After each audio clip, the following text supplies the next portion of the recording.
wowe utega amatwi buri munsi ugakurikirana ukamenya ibikorwa byiza Jess Revolution ikomeza kugutegurira buri munsi uko bwije n'uko bukeye.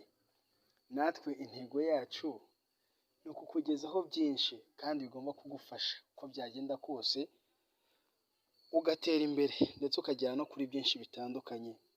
Uyu munsi tugeze mu gice cy'ikoranabuhanga, tugiye kubereka ukuntu ukwiye gukoresha application ya Zoom. Ni application ifasha buri muntu wese gukora inama zitandukanye hamwe n'abandi ariko bifashishije ikoranabuhanga, aho ubona uri gukora inama n'uri kuyikoresha mwese mukabonana buri wese akaba aruzi undi nta kibazo na gitoya. Icyo usabwa ni ugukurikira witonze maze nanjye nkakuvira imuzi n'umuzingo, nkakubwira buri kimwe ndetse nkanakwereka buri kimwe kuva gutangira kugeza ubaye umuntu uzakora Zoom meeting nta kibazo na gitoya ufite. Ikintu cya mbere biragusaba internet kuko nzi neza ko wowe unkurikiye muri aka kanya ufite telefone cyangwa se ukaba ufite laptop. Ibyo ni ibintu bibiri nshobora kuba ntekereza ko waba ufite. Icya mbere ukwiye gukora rero ni ukubanza ukagira internet, ukajya muri Google Play Store ukandikamo ijambo Zoom. Iyo uyanditsemo bahita bakwereka application ya Zoom, warangiza ugakora install. Iyo umaze gukora install uhita uza ahantu handitse sign up, dore ngaha.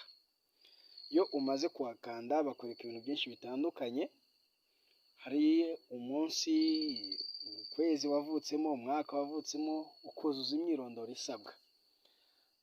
Iyo umaze kubyuzuza ushyiramo email, amazina, ugashyiramo nimero ya telefone ndetse iyo ubirangije ushyiramo na password uzajya cyangwa se ijambo banga uzajya ukoresha igihe ugiye gukora sign in. Nk'aha ngaha urabona ko njyewe narangije gukora icyo bita sign up. Ubu icyo ngiye gukora ni sign in. Wenda reba sign in uko ngiye kubigenza. Ndahakanda, nindangiza njye kuri email address nyandikemo, nimara kuyandikamo ndashyiramo na password. Iyo password nimara kuyandikamo nkore sign in, ahasigaye ntegereze ndebe ko connection igenda.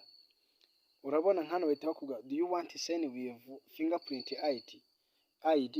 Nubishaka uzabikora cyangwa se nutabishaka ubigenze nkanjye ukore cancel. Noneho tuvuge warangije gukora byindi byose, wamaze gukora sign up, wujuje ibisabwa, wakoze sign in, ufite inama ugiye kwitabira. Niba ufite inama ugiye kwitabira uraza ukande aha kuri join. Nugera kuri join baragusaba icyo bita meeting ID. Bivuze ngo umuntu wateguye inama kuri Zoom meeting bamuha ikintu bita meeting ID ndetse bakamuha na password yo kugira ngo winjire muri iyo nama. Ibyo ngibyo, iyo mibare niyo ugashyiramo aha ngaha. Iyo mibare yose wamara kuyishyiramo ukaza ahantu handitse join meeting. Aho ngaho uba utangiye kujya mu nama.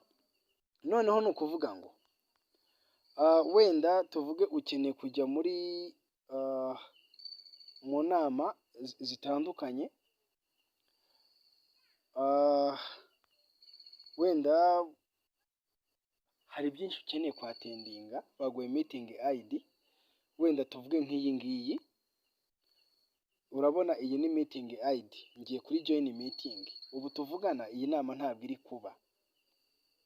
Urabona barahita bakubwira ngo invalid meeting, please try again. Uvuga ngo aho ngaho urajoininga, bahita bakwereka aho ukwiye kuvuga, ugatapinga kuri speak, ahari speak ukabikora.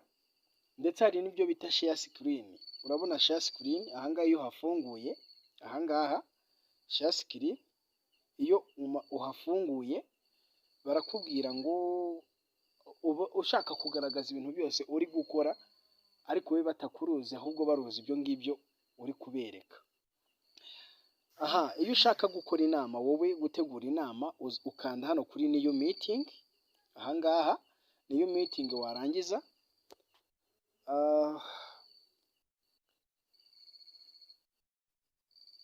iyo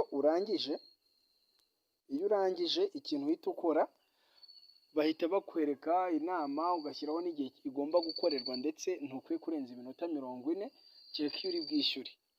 Noneho warangiza ukahafungura, ibyo ngibyo bisoje tayari bahita baguha meeting ID, bakaguha na password ku buryo umuntu wese ukeneye ko muzahaganira mukoresheje iyi Zoom app azinjira nk'uko nabiberetse.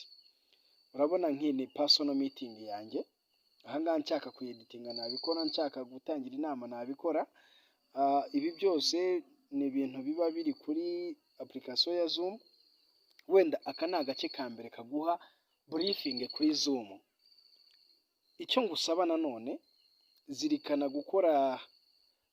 zirikana gukora subscribe, ukore like, ukore share, nurangiza unakomentinge ku gitekerezo, inyunganizi ndetse n'icyifuzo ku cyo wumva twakubwiraho, ukeneye kugiraho amakuru. Turahari ngo tukufashe buri kimwe cyose. Iterambere ryacu ni iterambere ryanyu, kandi nidufatanya ibyiza byinshi biracyaturi imbere. Reka nsubikire ahangaha agace ka mbere kaguhaga briefing ku kijyanye na application ya Zoom. Agace ka kabiri nzagaruka mbaha neza buri kimwe kijyanye na Zoom, uko wakora inama n'uko yatendinga byose ubireba. Saba, zirikana gukora subscribe, ibindi Imana ikomeze kubarinda kandi ibaha umugisha. Murakoze.